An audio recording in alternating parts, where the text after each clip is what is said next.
I'd like to show you something. I've got these great panoramic photos showing this landscape from the 1930s and then again today. And what we see is in the 1930s, there was so far fewer trees, maybe 10 or 20% of the trees that we see today.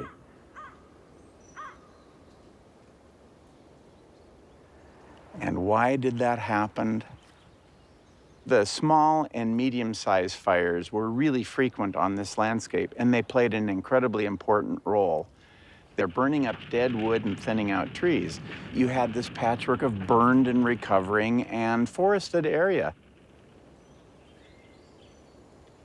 So this limited the frequency of the really large fires because fires would run into already burned places where the fuel was consumed, and so they couldn't get big that often. That patchiness is gone from the landscape.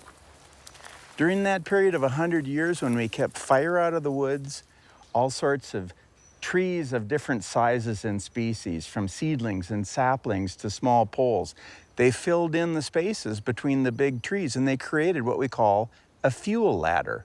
Vast areas have these fuel ladders. They convey fire from the forest floor up through the branches and into the canopies of the large trees.